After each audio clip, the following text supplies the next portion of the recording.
السلام علیکم ورحمۃ اللہ.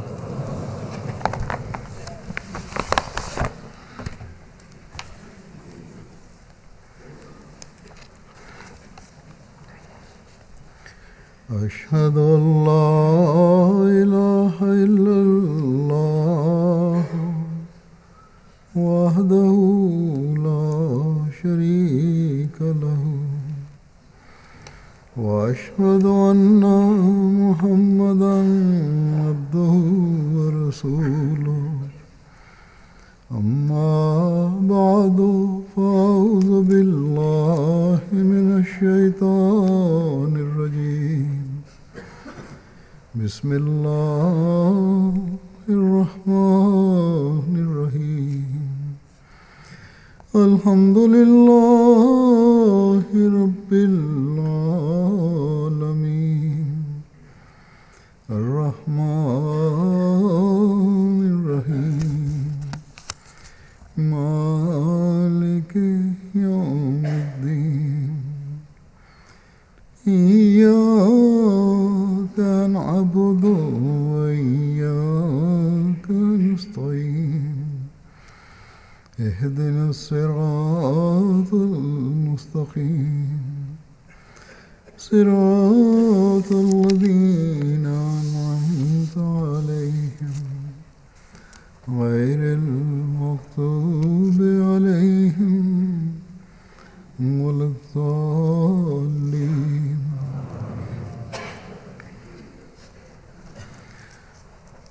گزشتہ خطبے میں نے اخلاق کا تقویٰ سے تعلق بتایا تھا کہ تقویٰ کے لیے اخلاق ضروری ہیں. اس بارے میں حضرت مسیح علیہ السلام کا یہ ارشاد بھی کہ متقی انسان اس وقت بنتا ہے جب اس میں تمام خلق موجود ہوں. بس مومن کو یہ کوشش کرنی چاہیے کہ تمام اخلاق کو اپنائے اور وہ تمام اوامر جن کے کرنے کا اللہ تعالیٰ نے حکم فرمایا ہے انہیں بجا لائے اور تمام نواہی جن سے بچنے کا اللہ تعالیٰ نے حکم فرمایا ہے ان سے بچے. تبھی وہ اعلیٰ خلق اس میں پیدا ہو سکتے ہیں جو ایک متقی کے لیے ضروری ہیں. لیکن بعض خلق کی باتیں ایسی ہیں جو اگر ایک مومن نہیں تو پھر اس کے ایمان کا معیار بھی مول نظر ہو جاتا ہے. وہ بھی دیکھنے والا ہے کہ نہیں. تقویٰ تو بات کی بات ہے، پہلے ایمان کو سنبھالنے کی ضرورت ہے. ان میں سے سب سے اہم بات یا خلق جو ایک مومن کی بنیادی شرط ہے وہ سچائی پر قائم ہونا ہے اور جھوٹ سے بچنا ہے. قرآن کریم میں اللہ تعالیٰ فرماتا ہے کہ فاجتنبوا الرجس من الاوثان واجتنبوا قول الزور.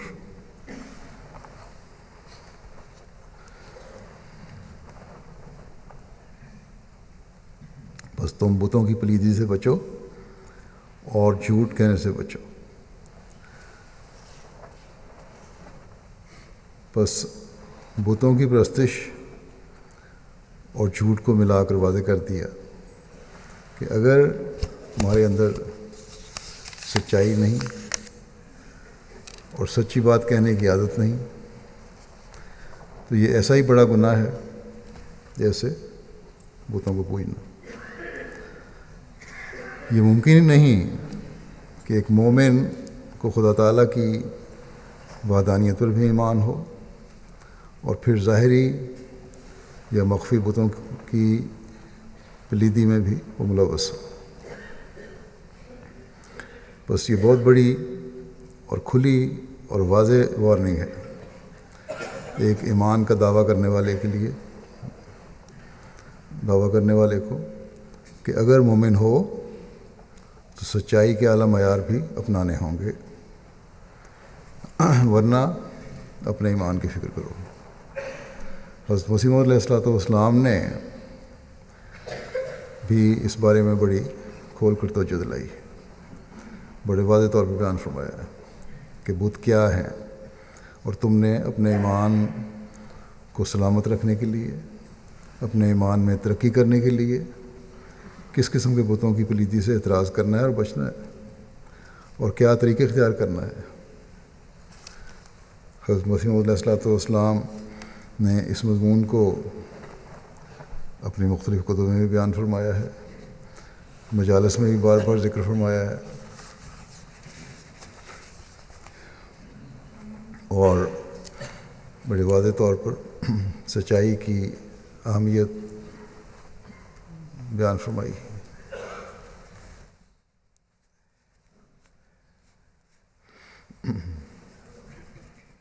اور اس بارے میں بڑے درد کا اظہار کیا جو ہر احمدی کو ہر وقت اپنے سامنے رکھنے کی ضرورت ہے، تاکہ ہم اپنے ایمانوں کو مضبوط کرتے ہوئے تقویٰ کی طرف بڑھنے والے ہوں۔ آپ کے مختلف اقتباسات اس بارے میں پیش کروں گا۔ بظاہر ایسی باتیں لگتی ہیں جو ایک جیسی ہیں، لیکن ہر فکرے میں ایک علیحدہ سبق اور نصیحت ہے۔ آپ فرماتے ہیں اپنی کتاب نور القرآن میں کہ قرآن شریف نے دروغ گوئی کو بت پرستی کے برابر ٹھہرایا ہے، جیسا کہ اللہ تعالیٰ فرماتا ہے فَاجْتَنِبُوا الرِّجْسَ مِنَ الْأَوْثَانِ وَاجْتَنِبُوا قَوْلَ الزُّورِ، یعنی بتوں کی پلیتی اور جھوٹ کی پلیتی سے پرہیز کرو۔ دونوں پلید ہیں، دونوں گندے ہیں، ان سے پرہیز کرو۔ پھر جھوٹ کی وجہ سے انسان کے خدا تعالیٰ سے دور ہو جانے کا ذکر فرمایا، یا پھر یہ کہنا چاہیے کہ جھوٹے کو اللہ تعالیٰ چھوڑ دیتا ہے۔ اس بارے میں فرماتے ہیں کہ بتوں کی پرستش اور جھوٹ بولنے سے پرہیز کرو، یعنی جھوٹ بھی ایک بت ہے جس پر بھروسہ کرنے والا خدا کا بھروسہ چھوڑ دیتا ہے، سو جھوٹ بولنے سے خدا بھی ہاتھ سے جاتا ہے۔ جب خدا تعالیٰ بھروسہ چھوڑ دیا تو پھر اللہ تعالیٰ اس بندے کے قریب نہیں آتا۔ پھر آپ فرماتے ہیں اسلامی اصول کی فلاسفی میں یہ فرمایا، پھر لیکچر لاہور میں آپ نے یہ فرمایا کہ بتوں سے اور جھوٹ سے پرہیز کرو، یہ دونوں ناپاک ہیں، بس پاک ہونے کے لیے ضروری ہے کہ جھوٹ اور ہر قسم کے شرک سے انسان بچے۔ پھر آپ نے ایک مجلس میں فرمایا کہ قرآن شریف نے جھوٹ کو بھی ایک نجاست اور رجس قرار دیا ہے، جیسا کہ فرمایا ہے فَاجْتَنِبُوا الرِّجْسَ مِنَ الْأَوْثَانِ وَاجْتَنِبُوا قَوْلَ الزُّورِ۔ دیکھو یہاں جھوٹ کو بت کے مقابل رکھا ہے، اور حقیقت میں جھوٹ بھی ایک بت ہی ہے، ورنہ کیوں سچائی کو چھوڑ کر دوسری طرف جاتا ہے؟ جیسے بت کے نیچے کوئی حقیقت نہیں ہوتی، اسی طرح جھوٹ کے نیچے بھی مجوز ملمہ ساری کے اور کچھ بھی نہیں ہوتا۔ ایک ظاہری صرف پالش کیا ہوتا ہے اپنے باتوں کو، ویسے کچھ بھی نہیں ہوتا اس کے نیچے۔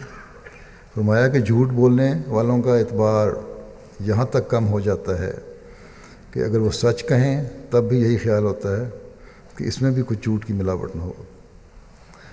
اگر جھوٹ بولنے والے چاہیں کہ ہمارا جھوٹ کم ہو جاوے تو جلدی سے دور نہیں ہوتا، جب ان کو عادت پڑ جاتی ہے تو پھر جلدی سے دور نہیں ہوتا۔ فرمایا کہ مدت تک ریاضت کریں تب جا کر سچ بولنے کی عادت ان کو ہوگی۔ بعض عادی ہو جاتے ہیں کہ ہر بات میں انہوں نے غلط بیانی کرنی ہوتی ہے، اور نے فرمایا اس کے لیے بڑی محنت کی ضرورت پڑتی ہے، پھر اور بڑا لمبا عرصہ ایک مجاہدہ کرنا پڑتا ہے، پھر جا کر سچ بولنے کی عادت پڑتی ہے۔ پھر وہ لوگ جو یہ خیال کرتے ہیں کہ دنیاوی کامیابیاں اگر حاصل کرنی ہے تو کچھ نہ کچھ غلط بیانی اور جھوٹ بولنے کی ضرورت ہوگی، اس کے بغیر گزارا نہیں۔ ان کے ان خیالات کی نفی فرماتے ہوئے آپ فرماتے ہیں کہ بت پرستی کے ساتھ اس جھوٹ کو ملایا ہے۔ جیسا احمق انسان اللہ تعالیٰ کو چھوڑ کر پتھر کی طرف سر جھکاتا ہے، ویسے ہی صدق اور راستی کو چھوڑ کر اپنے مطلب کے لیے جھوٹ کو بت بناتا ہے۔ یہی وجہ ہے کہ اللہ تعالیٰ نے اس کو بت پرستی کے ساتھ ملایا اور اسی سے نسبت دی جیسے ایک بت سے نجات چاہتا ہے۔ فرمایا کہ جھوٹ بولنے والا بھی اپنی طرف سے بت بناتا ہے اور سمجھتا ہے کہ اس بت کے ذریعے نجات ہو جائے گی۔ فرماتے ہیں کہ ایسی خرابی آپ آ کر پڑی ہے۔ اگر کہا جاوے کہ کیوں بت پرست ہوتے ہو، اس نجاست کو چھوڑ دو، تو کہتے ہیں کیوں کر چھوڑ دیں، اس کے بغیر گزارا نہیں ہو سکتا۔ اس سے بڑھ کر اور کیا بدقسمتی ہو گئی کہ جھوٹ پر اپنی زندگی کا مدار سمجھتے ہیں۔ مگر میں تمہیں یقین دلاتا ہوں، فرمایا میں تمہیں یقین دلاتا ہوں کہ آخر سچ ہی کامیاب ہوتا ہے، بھلائی اور فتح اسی کی ہے۔ آپ فرماتے ہیں یقیناً یاد رکھو جھوٹ جیسی کوئی منحوس چیز نہیں۔ عام طور پر دنیا دار کہتے ہیں کہ سچ بولنے والے گرفتار ہو جاتے ہیں، مگر میں کیوں کر اس کو باور کروں؟ مجھ پر 7 مقدمے ہوئے، آپ فرماتے ہیں مجھ پر 7 مقدمے ہوئے، اور خدا تعالیٰ کے فضل سے کسی ایک میں ایک لفظ بھی مجھے جھوٹ لکھنے کی ضرورت نہیں پڑی۔ کوئی بتائے کہ کسی ایک میں بھی خدا تعالیٰ نے مجھے شکست دی ہو؟ اللہ تعالیٰ تو آپ سچائی کا حامی اور مددگار ہے۔ یہ ہو سکتا ہے کہ وہ راست باز کو سزا دے، سچ بولنے والے کو سزا دے، کبھی ہو سکتا ہے؟ اگر ایسا ہو، فرماتے ہیں اگر ایسا ہو تو پھر دنیا میں کوئی شخص سچ بولنے کی جرت نہ کرے اور خدا تعالیٰ پر سے ہی اعتقاد اٹھ جاوے، راست باز تو زندہ ہی مر جائیں۔ فرماتے ہیں کہ اصل بات یہ ہے کہ سچ بولنے سے جو سزا پاتے ہیں وہ سچ کی وجہ سے نہیں ہوتی، وہ سزا ان کی بعض اور مخفی در مخفی بدکاریوں کی ہوتی۔ اگر کسی جرم میں پھنس گئے اور سچ بولا اور سزا مل گئی، اس وقت نیکی کا ایک دور آیا عرضی اور سچ بول دیا اور سزا مل گئی، تو انسان کو یہ نہ سمجھے کہ یہ سزا مجھے اس وجہ سے ملی ہے۔ فرمایا یہ جو دوسری غلطیاں تھیں پہلے اور بدکاریاں تھیں، ان کی وجہ سے سزا ملتی ہے اور کسی اور جھوٹ کی سزا ہوتی ہے۔ خدا تعالیٰ کے پاس تو فرماتے ہیں خدا تعالیٰ کے پاس تو ان بدیوں اور شرارتوں کا ایک سلسلہ ہوتا ہے، ان کی بہت سی خطائیں ہوتی ہیں اور کسی نہ کسی میں وہ سزا پا لیتے ہیں۔ سارا ریکارڈ جو ہماری اعمال کا ہے اللہ تعالیٰ کے پاس محفوظ ہے۔ لوگوں کے کمپیوٹر تو خراب ہو جاتے ہیں، ہیک ہو جاتے ہیں، سائبر اٹیک ہو جاتے ہیں، سارے ڈیٹا ختم ہو جاتا ہے، لیکن اللہ تعالیٰ کے پاس جو ریکارڈ ہے اس کو کوئی نہیں مٹا سکتا، وہ سارا موجود ہے۔ انسان بعض ہیلے بہانے کر کے دنیا کی سزا سے بچ سکتا ہے، لیکن خدا تعالیٰ کو دھوکہ نہیں دیا جا سکتا۔ اس لیے فرمایا کہ مستقل اپنے آپ کو نیکیوں کی عادت ڈالنی چاہیے اور نیکیوں پر دوام حاصل ہونا چاہیے، اور جب استغفار کرے انسان اور برائیوں سے بچنے کے لیے عہد کرے تو پھر اس پر ہمیشہ قائم رہنے کی کوشش کرے۔ حضرت مسیح موعود علیہ السلام نے جو یہ فرمایا ہے کہ دنیا دار کہتا ہے کہ کس طرح جھوٹ چھوڑیں، اس کے بغیر گزارا نہیں. یہ صرف بہت بڑے مفاد کے حصول کے لیے نہیں ہے، بلکہ دنیا داروں کی تو یہ حالت ہے کہ ہر معاملے میں چھوٹی سے چھوٹی بات میں بھی جھوٹ بولتے ہیں. چنانچہ گزشتہ دنوں جو نیا نیشنل جغرافی کا آیا رسالہ، اس میں ایک بڑا مضمون تھا، مختلف مضامین تھے جھوٹ کے بارے میں، اور یہ تحقیق تھی کہ ہم جھوٹ کیوں بولتے ہیں. اس بات کو بیان کیا ہے اس میں کہ بظاہر کامیابیاں جھوٹ کی وجہ سے ہوتی ہیں، جیسے انہوں نے فرمایا کہ لوگ سمجھتے ہیں کہ کامیابیاں جھوٹ کی وجہ سے ہوتی ہیں. اس نے بھی یہی لکھا ہے. اور یہ ثابت کرنے کی کوشش بھی کی ہے اس میں کہ انسان کی فطرت ہے جھوٹ بولنا، حالانکہ انسان کی فطرت نہیں بلکہ ماحول جھوٹا بناتا ہے. اور ان لوگوں نے تو پھر کیونکہ اپنے ان کے دنیاوی مقاصد بھی ہوتے ہیں، اسی مضمون میں اس طرح اس کو ہوا دی ہے، جھوٹ بولنے کی کو جسٹیفائی کرنے کی کوشش کی ہے کہ یہ بچپن سے ہی عادت ہو جاتی ہے. حالانکہ بچپن میں بھی ماحول ایسا ہوتا ہے جو عادت ڈالتا ہے. اور اب تو ان کا یہ حال ہے، بڑے فخر سے تصویریں دی گئی ان لوگوں کی جو جھوٹ بولنے کے مقابلوں میں حصہ لیتے ہیں، بڑے چیمپئن بنتے ہیں اور انعام دیا جاتا ہے اس بات پہ.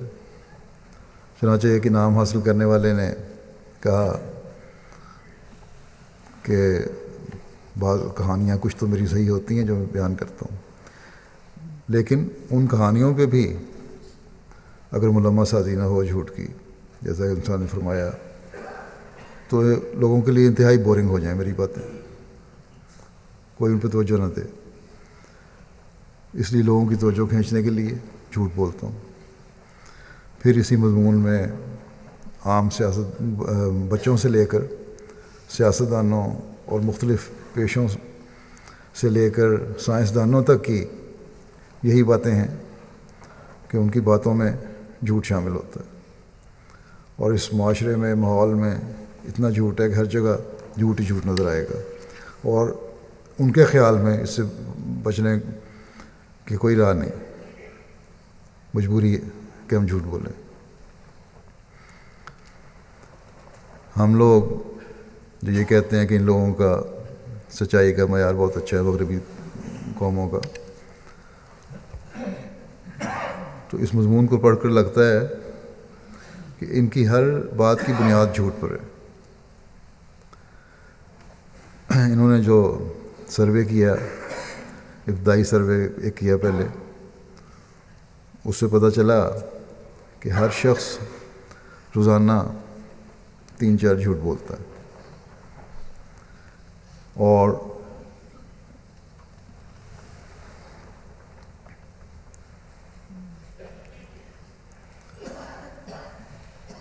یہ سب جھوٹ اس لیے ہیں جو مثلا مختلف قسم کے جھوٹ ہیں. جھوٹ اس لیے ہیں کہ صحیح رہنمائی نہ کرو، کسی کی گائیڈنس کرنی ہے، کسی کو رہنمائی دینی ہے تو صحیح نہ کرو، اس میں بھی جھوٹ بولا. دھوکہ دینا ہے کسی کو، اس کے لیے جھوٹ بولتے ہیں، دھوکہ دینے کے لیے، اپنی کمزوریاں چھپانے کے لیے. پھر اور مختلف بہانے ہیں جھوٹ بولنے، وجوہات ہیں جن کی وجہ سے جھوٹ بولا جاتا ہے. پھر جو سارا ریسرچ کی ہے، غلط تاثر اپنے بارے میں قائم کروانے کے لیے جھوٹ بولا جاتا ہے، اپنی خود پسندی کے لیے. یہ تو چھوٹے چھوٹے جھوٹ ہیں. بڑے جھوٹوں میں اس نے ذکر کیا کہ خاوند اور بیوی اپنے تعلقات سے جو ان کے غیروں سے ہوتے ہیں ایک دوسرے کے، ان کو چھپانے کے لیے جھوٹ بولتے ہیں. جو بیوی اور خاوند کی دوستیاں غلط رنگ میں ہو جاتی ہیں آزادی کی وجہ سے، اس پہ جھوٹ بولنا پڑتا ہے. یہ ایک آزاد معاشرے کی یہ بھی بڑی برائی ہے کہ اس طرح آزادانہ میل ملاپ کی وجہ سے غلط تعلقات قائم ہو جاتے ہیں، اور پھر مطلب جھوٹ کا جب پول کھلتا ہے تو پھر لڑائیاں شروع ہو جاتی ہیں، پھر علیحدگیوں اور طلاقوں تک نوبت آ جاتی ہے ان کی۔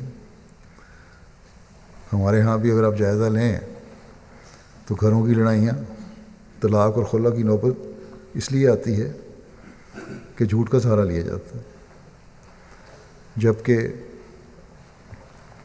اسی بنیادی نفسیات کو سمجھتے ہوئے ہمیں نکاح کے خطبے میں جن آیات کی تلاوت کرنے کا کہا گیا ہے ان میں یہ آیت بھی شامل ہے کہ یا ایھا الذین آمنوا اتقوا اللہ وقولوا قولا سدیدا، کہ اے لوگو جو ایمان لائے ہو اللہ کا تقوی اختیار کرو اور صاف اور سیدھی بات کیا کرو۔ اور پھر آگے فرمایا یصلح لکم اعمالکم ویغفر لکم ذنوبکم ومن یطع اللہ ورسولہ فقد فاز فوزا عظیما، کہ اگر تم ایسا کرو گے تو اللہ تعالیٰ تمہارے اعمال درست کر دے گا اور تمہارے گناہوں کو معاف کر دے گا، اور جو اللہ اور اس کے رسول کی اطاعت کرے وہ بڑی کامیابی حاصل کرتا ہے۔ اب یہ اطاعت میں یہی ہے کہ جب آزادیاں ہوتی ہیں، آزادی کے نام پھر پردے ختم ہوتے ہیں، اور جب پردے ختم ہوتے ہیں تو پھر شکوک پیدا ہوتے ہیں، اور اس طرح پھر بد اعتمادی پیدا ہوتی ہے، پھر جھوٹ کا سہارا لینا پڑتا ہے، ایک سلسلہ چل پڑتا ہے جو نہ ختم ہونے والا سلسلہ ہے۔ بہرحال اللہ تعالیٰ نے یہاں میاں بیوی کو تعلق میں اس حد تک سچائی کی بات کی ہے کہ کوئی ایچ پیش نہ ہو، سچائی کا اعلیٰ ترین معیار ہو، اور اس سے جہاں تمہارے تعلقات خوشگوار رہیں گے تمہارے بچے بھی بہت سے مسائل سے بچیں گے۔ اللہ تعالیٰ تمہارے گناہ بھی معاف کرے گا اور فوز عظیم اور بڑی کامیابیاں بھی عطا کرے گا۔ بس یہ خوبصورت حکم ہے اسلام کا، لیکن اس کے باوجود جو قول سدید سے کام نہیں لیتے، اپنے رشتے کو بگاڑتے ہیں، اپنے اعتماد کو جھوٹ کی وجہ سے قائم نہیں رکھتے، اس سے زیادہ بدقسمت اور کون ہو سکتا؟ ہمارے ہاں بھی خلا اور طلاقوں کی شرح اس لیے بڑھ رہی ہے کہ اللہ تعالیٰ کے حکموں سے دوری ہے۔ یہ دنیا دار جن کی کوئی رہنمائی نہیں ہے، وہ بھی میاں بیوی کے آپس کے جھوٹ جو بولنا ہے آپس میں ایک دوسرے کا، اس کو سیریس لائے اس نے لکھا ہوا ہے، بڑا جھوٹ ہے، بہت قابل فکر جھوٹ ہے، لیکن وہ جن کی رہنمائی ہے اگر ایسا کریں گے تو اس سے بھی زیادہ سیریس ہو جاتا ہے، اس سے بھی زیادہ خوفناک صورت پیدا ہو جاتی ہے کہ اللہ تعالیٰ کے حکموں کی نافرمانی کر رہے ہیں۔ پھر ایسا کرنے والا اپنے گناہوں کی بخشش سے ہی محروم رہے گا، اور اللہ تعالیٰ کی طرف سے جو کامیابیوں کا وعدہ ہے اس سے بھی محروم رہے گا۔ بس قابل فکر ہے ان لوگوں کے لیے جو ایسے رویے رکھتے ہیں۔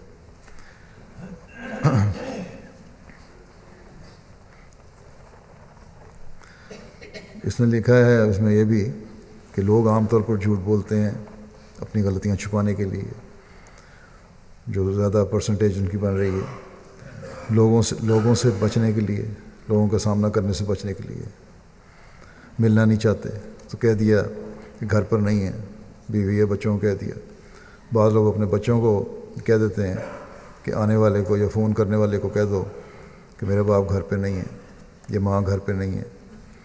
اس طرح بچوں کو بھی جھوٹ کی عادت ڈال رہے ہوتے ہیں۔ تو یہ فطرت نہیں ہے، بلکہ بعض عمل ہیں بڑوں کے جو بچوں کو بھی جھوٹ کی طرف لے جاتے ہیں۔ پھر جس نے لکھا ہے کہ بغیر کسی محرک کے عادتاً بھی لوگ جھوٹ بولتے ہیں، اور عادت بھی اصل میں ماحول کی وجہ سے پڑ رہی ہوتی ہے۔ پھر اس نے لکھا ہے کہ حقائق کو نظر انداز کرنے کے لیے بھی جھوٹ بولتے ہیں، صحیح باتیں نہ بتانی پڑیں، حقائق چھپانے پڑیں، اس کے لیے جھوٹ بولتے ہیں، دوسروں کو نقصان پہنچانے کے لیے جھوٹ بولتے ہیں، اچھا بننے کے لیے جھوٹ بولتے ہیں، لوگوں کو ہنسانے کے لیے جھوٹ بولتے ہیں، لطیفہ سنایا بڑا مذاق ہو رہا ہے، حالانکہ پاکیزہ صاف مذاق بھی ہو سکتا ہے۔ پھر خود پسندی کے لیے جھوٹ بولتے ہیں، ذاتی مفادات کے علاوہ ذاتی مفادات ایسے جو مالی مفادات نہ ہو، مالی منفعت نہ ہو، اس کے لیے جھوٹ بولا جاتا ہے، مالی منفعت اٹھانے کے لیے، حاصل کرنے کے لیے جھوٹ بولا جاتا ہے۔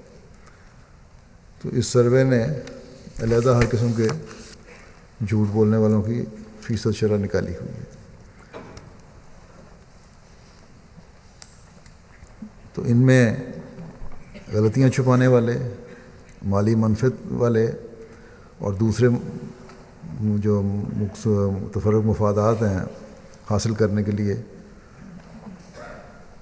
اور لوگوں سے بچنے کے لیے، نہ ملنے کے لیے، جب کسی غلطی کرتا ہے پھر آدمی بچتا بھی ہے، جھوٹ بولتے جاتے ہیں جو، تو سب سے زیادہ جھوٹ بولنے کی شرح ان 4 چیزوں میں ہے: غلطیاں چھپانا، مالی منفعت، دوسرے مفادات اور لوگوں سے بچنا۔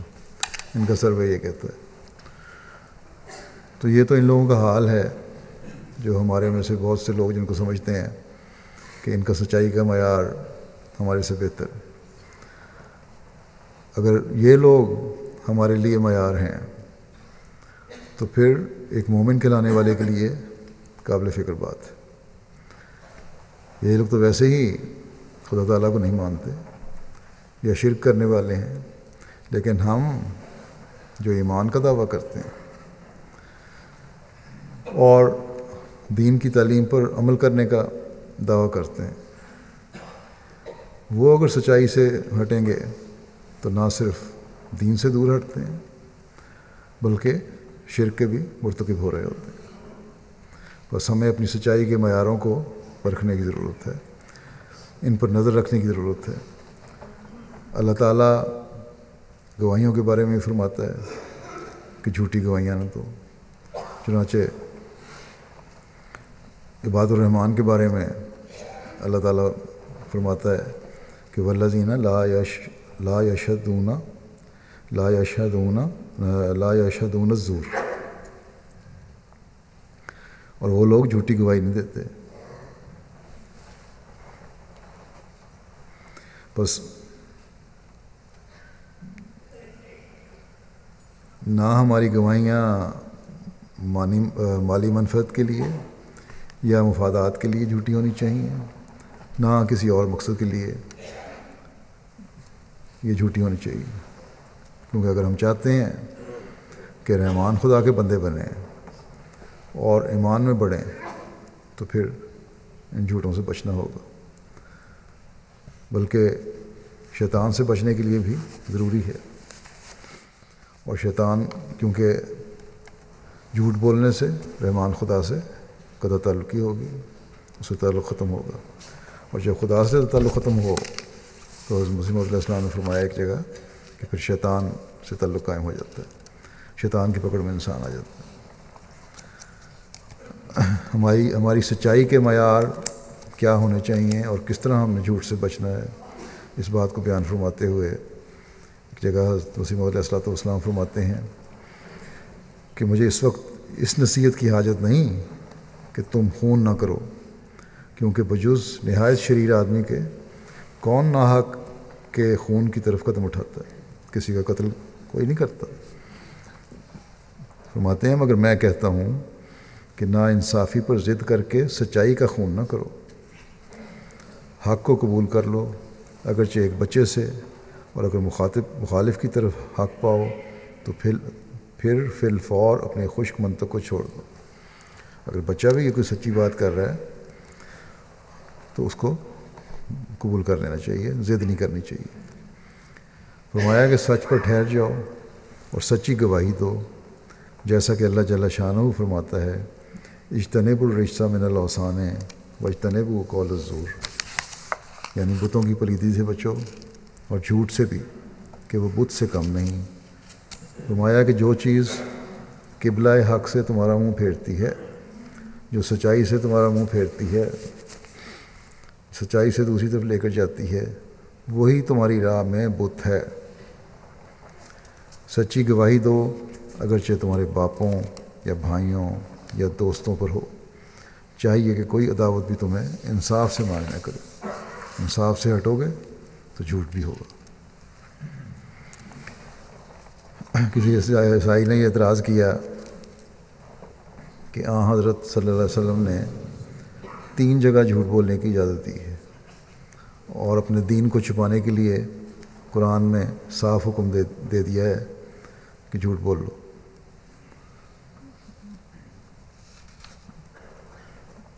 اور جبکہ انجیل میں یہ اجازت کسی قسم کی نہیں ہے۔ اس پر حضرت مسیح موعود نے فرمایا کہ واضح ہو کہ جس قدر راستی کے التزام کے لیے قرآن شریف میں تاکید ہے، میں ہرگز باور نہیں کر سکتا کہ انجیل میں اس کا عشر اشیر بھی تاکید ہے۔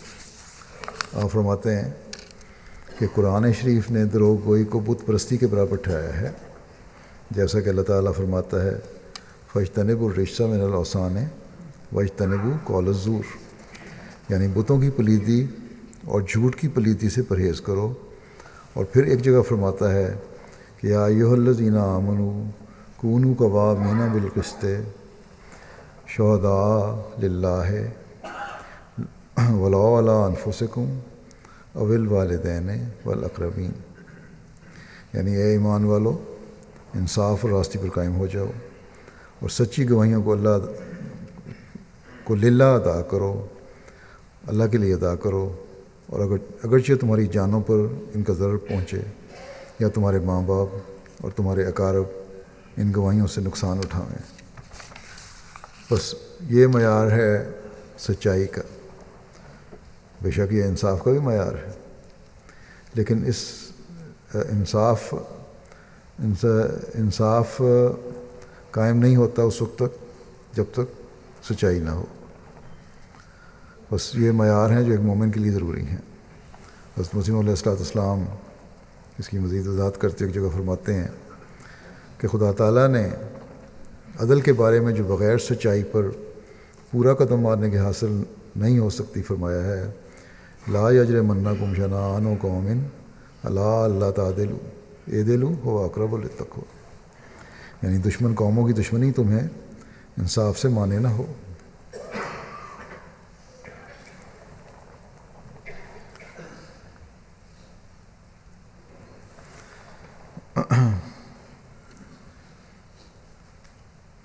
فرمایا کہ انصاف پر قائم رہو کہ تقویٰ اسی میں ہے۔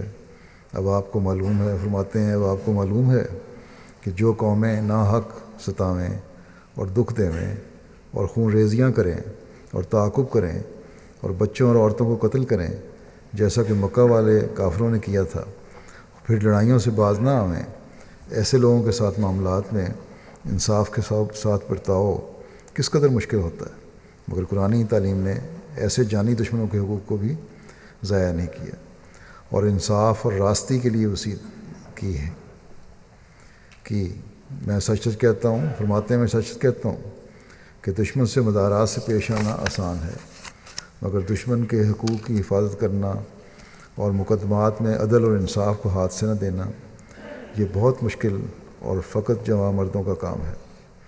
اکثر لوگ، آپ فرماتے ہیں اکثر لوگ اپنے شریک دشمنوں سے محبت تو کرتے ہیں اور میٹھی میٹھی باتوں سے پیش آتے ہیں، مگر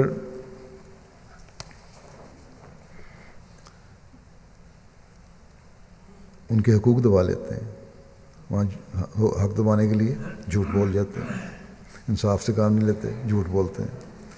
فرماتے ہیں ایک بھائی دوسرے بھائی سے محبت کرتا ہے اور محبت کے پردے میں دھوکہ دے کر اس کے حقوق دبا لیتا ہے۔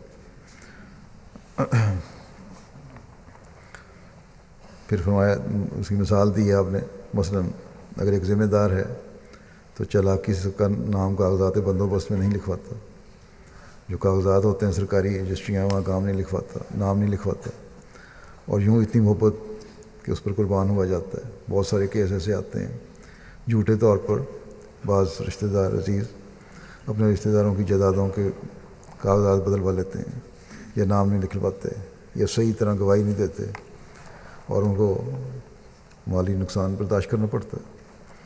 آپ فرماتے ہیں کہ پس خدا تعالیٰ نے اس آیت میں محبت کا ذکر نہ کیا بلکہ معیار محبت کا ذکر کیا، کیونکہ جو شخص اپنے جانی دشمن سے عدل کرے گا اور سچائی اور انصاف سے درگزر نہیں کرے گا وہی ہے جو سچی محبت بھی کرتا ہے۔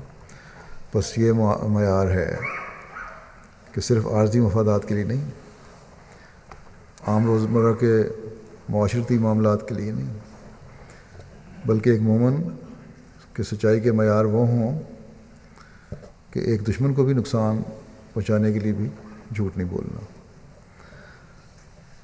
جب دشمن سے یہ معیار ہوں گے سچائی کے، تو پھر آپس کے تعلقات میں سچائی کے معیار بڑھنے کی وجہ سے محبت کے معیار بڑھیں گے، اور محبت میں جھوٹ نہیں ہوتا۔ یہ نہیں ہو سکتا کہ کسی سے محبت بھی ہو اور پھر جھوٹ بھی بولا جائے،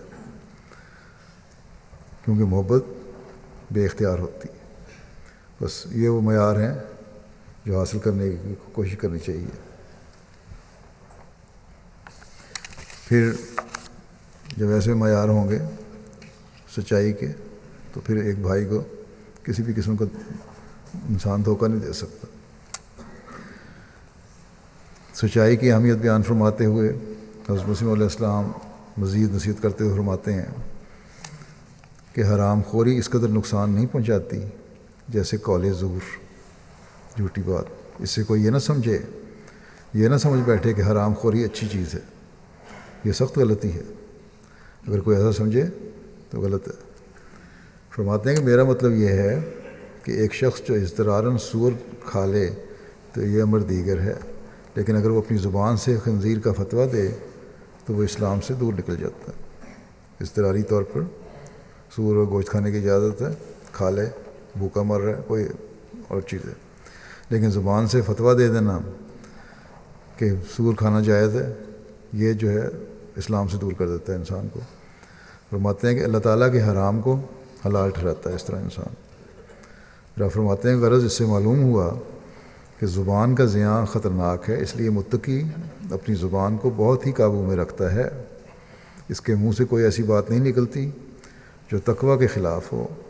بس تم اپنی زبانوں پر حکومت کرو، نہ یہ کہ زبانیں تم پر حکومت کریں، اور اناپ شناپ بولتے رہو۔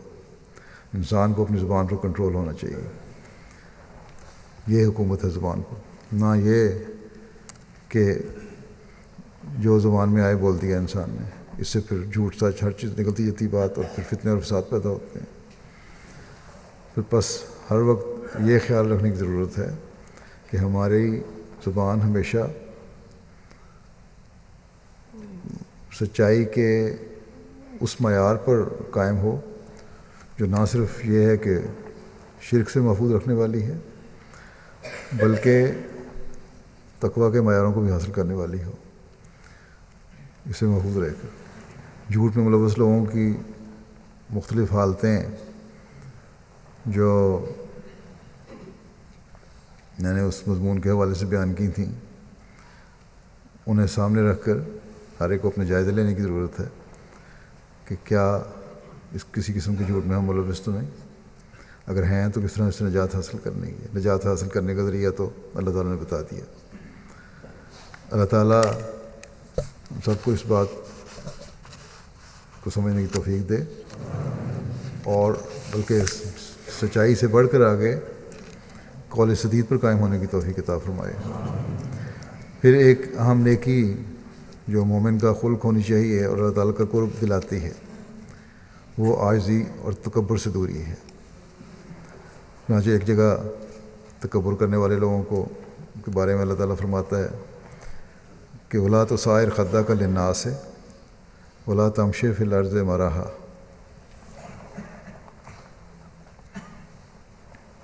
ان اللہ لا یحب کل مختال فخور، کہ اور نخوت سے انسانوں کے لیے اپنے گالوں کو نہ پھیلاؤ اور زمین میں یوں ہی اکڑتے ہوئے نہ پھرا کرو۔ اللہ تعالیٰ کسی تکبر کرنے والے اور فخر و مباحت کرنے والے کو پسند نہیں کرتا۔ حضرت مسیح علیہ الصلوۃ والسلام نے بھی اس مضمون کو بڑی جگہ بیان فرمایا ہے۔ آپ فرماتے ہیں ایک جگہ کہ ایسے لوگ ہیں جو انبیاء علیہ السلام سے حالانکہ کروڑوں حصے نیچے کے درجے میں ہوتے ہیں، ان کا کوئی مقابلہ ہی نہیں انبیاء کے ساتھ، وہ کہتے ہیں جو 2 دن نماز پڑھ کر تکبر کرنے لگ جاتے ہیں، ایسا ہی روزہ اور حج سے بجائے تزکیہ کے ان میں تکبر اور نمود پیدا ہوتی ہے۔ آج کل بھی رمضان میں بھی بعض لوگ عبادت کرتے ہیں، زیادہ موقع مل جاتا ہے یا کوئی سچی خوابیں آ جائیں، اس کی وجہ سے بے انتہا فخر ہو جاتا ہے۔ اس وجہ سے بچنا چاہیے، استغفار کرنی چاہیے۔ آپ فرماتے ہیں کہ یاد رکھو تکبر شیطان سے آیا ہے اور شیطان بنا دیتا ہے، جب تک انسان اس سے دور نہ ہو یہ قبول حق اور فیضان الوہیت کی راہ میں روک ہو جاتا ہے۔ کسی طرح سے بھی تکبر نہیں کرنا چاہیے، نہ علم کے لحاظ سے، نہ دولت کے لحاظ سے، نہ وجاہت کے لحاظ سے، نہ ذات اور خاندان اور حسب نسب کی وجہ سے، کیونکہ زیادہ تر انہی باتوں سے یہ تکبر پیدا ہوتا ہے۔ اور جب تک انسان ان گھمنڈوں سے اپنے آپ کو پاک صاف نہیں کرے گا اس وقت تک وہ خدا تعالیٰ کے نزدیک برگزیدہ نہیں ہو سکتا، اور وہ معرفت جو جذبات کے مواد رتیہ کو جلا دیتی ہے اس کو عطا نہیں ہوتی۔ جذبات کے جو رد کرنے والے چیزیں ہیں، جذبات ہیں جو غلط قسم کے جذبات ہیں، ان کو ختم کرنے کے لیے جو معرفت مل سکتی ہے اس وقت تک نہیں مل سکتی وہ معرفت جب تک انسان تکبر سے نہ بچے اور عاجزی اختیار نہ کرے۔ فرمایا کیونکہ اس کو عطا نہیں ہو سکتی، کیونکہ یہ شیطان کا حصہ ہے، اس کو اللہ تعالیٰ پسند نہیں کرتا۔ شیطان نے بھی تکبر کیا تھا اور آدم سے اپنے آپ کو بہتر سمجھا اور کہہ دیا کہ انا خیر منہ خلقتنی من نار وخلقتہ من طین۔ پھر اس کا نتیجہ یہ ہوا کہ یہ خدا تعالیٰ کے حضور سے مردود ہو گیا، اور آدم لغزش پر چونکہ اسے معرفت دی گئی تھی، اس کو معرفت ملی تھی، اپنی کمزوری کا اعتراف کرنے لگا اور خدا تعالیٰ کے فضل کا وارث ہوا۔ وہ جانتے تھے کہ خدا تعالیٰ کے فضل کے بغیر کچھ نہیں ہو سکتا، اس لیے دعا کی ربنا ظلمنا انفسنا وان لم تغفر لنا وترحمنا لنکونن من الخاسرین۔ یہ دعا پڑھنے کے لیے بھی حضرت مسیح علیہ السلام نے جماعت کو نصیحت فرمائی ہے کہ یہ دعا پڑھتے رہنا چاہیے۔ آج کل بھی آخری اشر سے گزر رہے ہیں، آگ سے بچنے کے لیے، اللہ تعالیٰ کا رحم حاصل کرنے کے لیے ان دعاؤں کی بہت ضرورت ہے۔ آپ فرماتے ہیں کہ یہی وہ سر ہے، یہ راز ہے جو حضرت عیسیٰ علیہ السلام کو کہا گیا کہ اے نیک استاد، تو انہوں نے کہا کہ تو مجھے نیک کیوں کہتا ہے؟ آپ فرماتے ہیں کہ آج کل کے نادان عیسائی تو یہ کہتے ہیں کہ اس کا مطلب اس فکرے سے یہ تھا کہ تو مجھے خدا کیوں نہیں کہتا، حالانکہ حضرت مسیح نے بہت ہی لطیف بات کہی تھی جو انبیاء علیہ السلام کی فطرت کا خاصہ ہے۔ وہ جانتے تھے کہ حقیقی نیکی تو خدا تعالیٰ سے ہی آتی ہے، وہی اس کا چشمہ ہے اور وہیں سے وہ اترتی ہے، وہ جس کو چاہے عطا کرے اور جب چاہے سلب کرے۔ مگر ان نادانوں نے ایک عمدہ اور قابل قدر بات کو معیوب بنا دیا اور حضرت عیسیٰ کو متکبر ثابت کیا، حالانکہ وہ ایک منکسر المزاج انسان تھے۔ پھر پاک ہونے کا ایک طریق بیان کرتے ہوئے فرماتے ہیں میرے نزدیک پاک ہونے کا یہ عمدہ طریق ہے، اور ممکن نہیں کہ اس سے بہتر کوئی اور طریق مل سکے کہ انسان کسی قسم کا تکبر اور فخر نہ کرے۔ پاک ہونا ہے تو کسی قسم کا تکبر اور فخر نہ کرو، نہ علمی، نہ خاندانی، نہ مالی۔ جب خدا تعالیٰ کسی کو آنکھ عطا کرتا ہے تو وہ دیکھ لیتا ہے کہ ہر ایک روشنی جو ان ظلمتوں سے نجات دے سکتی ہے وہ آسمان سے ہی آتی ہے، اور انسان ہر وقت آسمانی روشنی کا محتاج ہے۔ آنکھ بھی دیکھ نہیں سکتی جب تک سورج کی روشنی جو آسمان سے آتی ہے نہ آئے۔ اسی طرح باطنی روشنی جو ہر ایک قسم کی ظلمت کو دور کرتی ہے اور اس کے بجائے تقویٰ اور طہارت کا نور پیدا کرتی ہے، آسمان سے ہی آتی ہے۔ میں سچ سچ کہتا ہوں کہ انسان کا تقویٰ، ایمان، عبادت، طہارت سب کچھ آسمان سے آتا ہے، اور یہ خدا تعالیٰ کے فضل پر موقوف ہے۔ وہ چاہے تو اس کو قائم رکھے اور چاہے تو دور کر دے۔ پھر آپ فرماتے ہیں بس سچی معرفت اسی کا نام ہے کہ انسان اپنے نفس کو مصلوب اور لا شے محض سمجھے اور آستانہ الوہیت پر گر کر انکسار اور عجز کے ساتھ خدا تعالیٰ کے فضل کو طلب کرے اور اس نور معرفت کو مانگے جو جذبات نفس کو جلا دیتا ہے اور اندر ایک روشنی اور نیکیوں کے لیے قوت اور حرارت پیدا کرتا ہے۔ پھر اگر اس کے فضل سے اس کو حصہ مل جاوے اور کسی وقت کسی قسم کا بست اور شرح صدر حاصل ہو جاوے تو اس پر تکبر اور ناز نہ کرے۔ اگر اللہ تعالیٰ سے تعلق پیدا ہو جائے، دعاؤں کی قبولیت کے نظارے دیکھنے لگے، ایک خاص قسم کی دل میں تسکین پیدا ہو جائے تو پھر اس پر تکبر اور ناز نہ کرو، بلکہ اس کی فروتنی اور انکسار میں اور بھی ترقی ہو۔ اس تعلق کی وجہ سے، اللہ تعالیٰ کے اس فضل کی وجہ سے مزید انکسار میں بڑھو، کیونکہ جس قدر وہ اپنے آپ کو لا شے سمجھے گا اسی قدر کیفیات اور انوار خدا تعالیٰ سے اتریں گے جو اس کو روشنی اور قوت پہنچائیں گے۔ اگر انسان یہ عقیدہ رکھے گا تو امید ہے کہ اللہ تعالیٰ کے فضل سے اس کی اخلاقی حالت عمدہ ہو جائے گی۔ دنیا میں اپنے آپ کو کچھ سمجھنا بھی تکبر ہے اور یہی حالت بنا دیتا ہے۔ پھر انسان کی یہ حالت ہو جاتی ہے کہ دوسرے پر لعنت کرتا ہے اور اسے حقیقت سمجھتا ہے۔ تکبر دور کرنے کے لیے ضروری ہے کہ اپنے ہر خلق کو انسان اللہ تعالیٰ کی طرف منسوب کرے، ہر اچھی بات کو اللہ تعالیٰ کی طرف منسوب کرے۔ اس کی وضاحت مزید فرماتے ہوئے فرماتے ہیں کہ در حقیقت یہ گند جو نفس کے جذبات کا ہے اور بد اخلاقی، کبر، ریا وغیرہ صورتوں میں ظاہر ہوتا ہے، اس پر موت نہیں آتی جب تک اللہ تعالیٰ کا فضل نہ ہو، اور یہ مواد ردیہ جل نہیں سکتے جب تک معرفت کی آگ ان کو نہ جلائے۔ جس میں یہ معرفت کی آگ پیدا ہو جاتی ہے وہ ان اخلاقی کمزوریوں سے پاک ہونے لگتا ہے اور بڑا ہو کر بھی اپنے آپ کو چھوٹا سمجھتا ہے اور اپنی ہستی کو کچھ حقیقت نہیں پاتا۔ وہ اس نور اور روشنی کو جو انوار معرفت سے اسے ملتی ہے اپنی کسی قابلیت اور خوبی کا نتیجہ نہیں مانتا اور نہ اسے اپنے نفس کی طرف منسوب کرتا ہے، بلکہ وہ اسے خدا تعالیٰ ہی کا فضل اور رحم یقین کرتا ہے۔ جیسے ایک دیوار پر آفتاب کی روشنی اور دھوپ پڑ کر اسے منور کر دیتی ہے، لیکن دیوار اپنا کوئی فخر نہیں کر سکتی۔ سورج کی روشنی دیوار پر پڑتی ہے، روشن ہو جاتی ہے، تو دیوار کو اس پہ کوئی فخر نہیں کہ یہ روشنی میری قابلیت کی وجہ سے ہے۔ یہ فرماتے ہیں کہ ایک دوسری بات ہے کہ جس قدر وہ دیوار صاف ہوگی اسی قدر روشنی زیادہ صاف ہوگی۔ صاف دیوار اور چمکیلی ہو تو روشنی زیادہ چمک کے ظاہر ہوگی، لیکن کسی حال میں دیوار کی ذاتی قابلیت اس روشنی کے لیے کوئی نہیں، بلکہ اس کا فخر آفتاب کو ہے، اور ایسا ہی وہ آفتاب کو یہ بھی نہیں کہہ سکتی کہ تو اس روشنی کو اٹھا لے۔ فرماتے ہیں کہ اسی طرح انبیاء علیہ السلام کے نفوس صافیہ ہوتے ہیں، اللہ تعالیٰ کے فیضان اور فیوز سے معرفت کے انوار ان پر پڑتے ہیں اور ان کو روشن کر دیتے ہیں۔ اس لیے وہ ذاتی طور پر کوئی دعویٰ نہیں کرتے، بلکہ ہر ایک فیض کو اللہ تعالیٰ ہی کی طرف منسوب کرتے ہیں، اور یہی سچ بھی ہوتا ہے۔ یہی وجہ ہے کہ جب حضرت صلی اللہ علیہ وسلم سے پوچھا گیا کہ کیا آپ اعمال سے داخل جنت ہوں گے، تو یہی فرمایا کہ ہرگز نہیں، بلکہ خدا تعالیٰ کے فضل سے۔ فرمایا کہ انبیاء علیہ السلام کبھی کسی قوت اور طاقت کو اپنی طرف منسوب نہیں کرتے، وہ خدا ہی سے پاتے ہیں اور اسی کا نام لیتے ہیں۔ بس جو انبیاء جو اللہ تعالیٰ کے خاص بندے ہیں ان کا یہ حال ہے۔ ایک عام انسان کو کتنی عاجزی دکھانی چاہیے اور کتنا اللہ تعالیٰ کے فضلوں پر شکر گزار ہوتے ہوئے مزید جھکتے چلا جانا چاہیے۔ تکبر انسان میں روحانی موت لاتا ہے اور خدا تعالیٰ سے انسان دور ہو جاتا ہے۔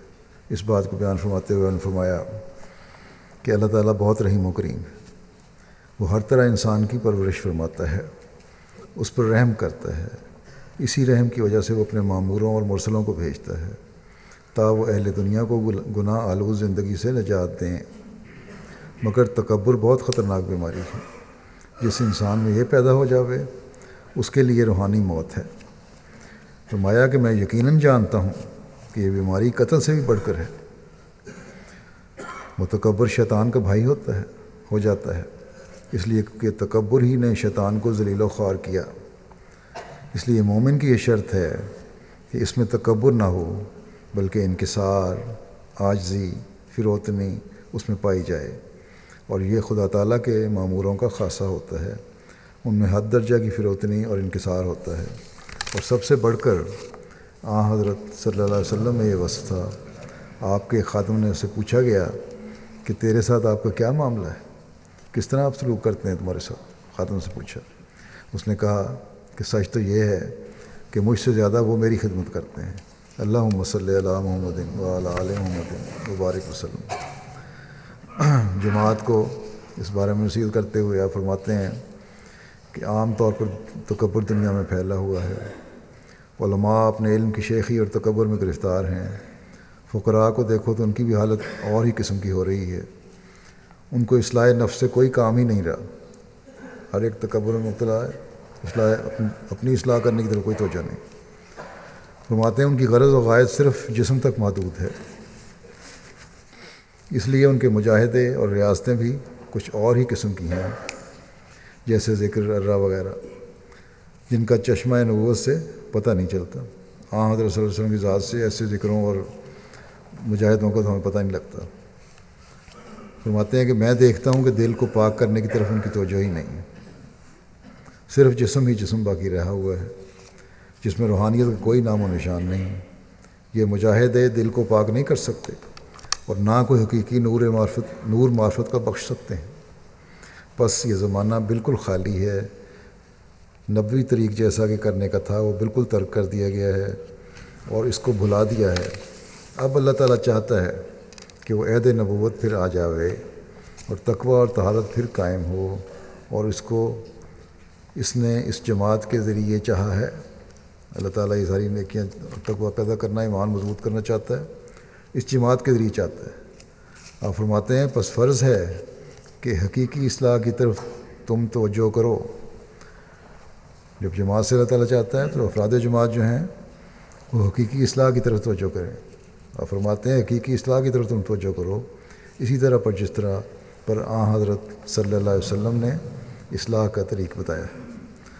اللہ تعالیٰ ہمیں حضرت صلی اللہ علیہ وسلم کی سنت اور آپ کے بتائے ہوئے طریق پر چلتے ہوئے تمام برائیوں سے بچنے اور تمام اعلیٰ اخلاق کو حاصل کرنے کی توفیق عطا فرمائے۔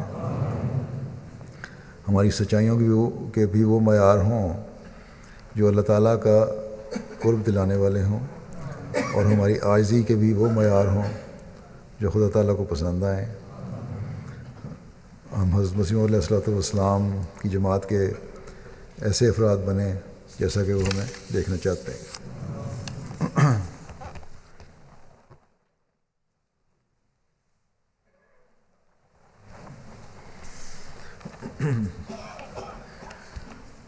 الحمد للہ نحمده ونستعینه ونستغفره